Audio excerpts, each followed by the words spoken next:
Paano mag-internal transfer ng profit sa copy trading? Siyempre, first, ilagin mo yung account mo sa ACCM. And once nakalagin ka na sa ating portal, i-click mo tong transfer.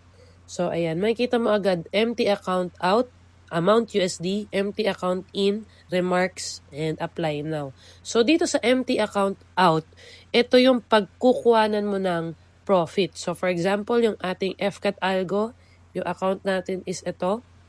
Okay, 332.60 yung available amount. So, dito, makikita mo yung pwede mong withdrawin. So, for example, FCAT Algo Pro, ang minimum natin is $200 and gusto mong withdrawin lahat ng excess nun. So, pwede mong kunin yung 132 USD. Okay, 132.60 USD. Para yung matitira, capital ulit, $200. And then yung empty account in, saan mo gustong ipasok, no? I-transfer yung profit na yon. So for example, dito sa 631,300, diyan ko gustong ilagay na account.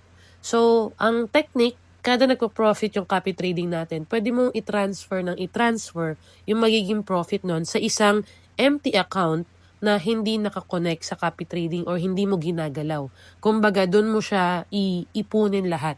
So, let's say, itong 631,300 ko sa baba, dito ko lalagay lahat ng profit ng trading ko, whether copy trading or manual trading. So, up to you.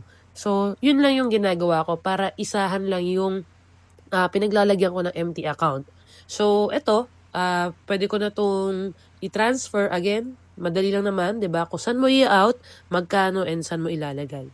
Sa remarks, kahit wala ka nang ilagay, and then confirm and click apply now.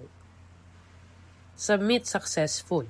So ngayon, pag tinignan natin, balik tayo dito, yan, makikita natin, refresh lang. Yan. So, pag tinignan natin yung mga accounts natin, click mo tong arrow sa baba. Yan.